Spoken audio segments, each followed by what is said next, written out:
talk tan, because one of my most current frequently asked questions is about the tanning products that I use, because I do like a tan, but due to what happened earlier in the year, I will never use a sunbed again, and I am now so much more careful about going out in the sun.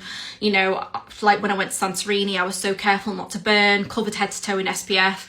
So if you follow me, you'll know, but if you don't, earlier in the year, I was diagnosed with actinic keratosis on my nose, which I was prescribed a chemo cream for. So since then, I'm just, you know, so these are my 3 go-to tanning products, and I thought it would just be easiest to put them all into one video and then just explain each one. So starting with the face. So on my face, I use the Maybelline Superstay Summer Shot Tanning Drops. I've said lots of times before, I can't use many tanning drops on my face because there must be an ingredient in a lot of them that I'm allergic to, because a lot of face tanning drops react to my skin. These don't at all. Lovely colour, very buildable. So if you do have sensitive skin on your face, these might be worth giving a go if you want to, obviously. Then let's talk about the body. These are the 2 tans I use on my body, but they're both very, very different.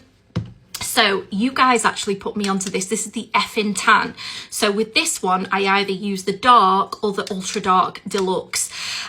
Develops in as little as 2 to 4 hours. You can, it's got colour in it, so you can see where you're putting it. By the way, none of these have that biscuity fake tan smell. None of them. They all smell nice.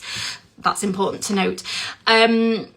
2 to 4 hours. Now, when you wash this off, it continues to develop. So, but I mean, I tend to leave this on overnight, wash it off the next morning, and then throughout the day, it continues to develop.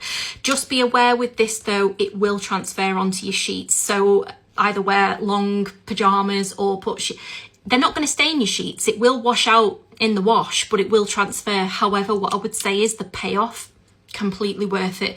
If you want to see what this tan looks like on me, if you scroll back a few videos, I don't really like to bring it up, but if you scroll back a few videos to the day of my birthday party, that's the tan I had on. Okay, then onto the Mixer Brighten Bronze.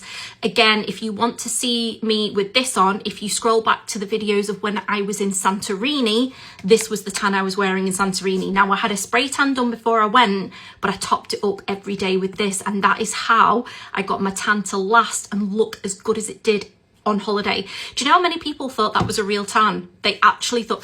Anyway, so yeah, so if you're not wanting to go in with a full-on, like, tan, you know what I mean, and you want to just go in with something a bit lighter, maybe build on it and just see how you go. Maybe if you're new to fake tan, this is amazing.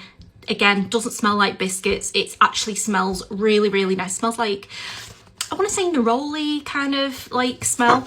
And again, obviously it's a gradual tan, buildable tan. So you just, after your shower or your bath, just put it on like a normal moisturizer, and it's just going to give you a beautiful golden glow.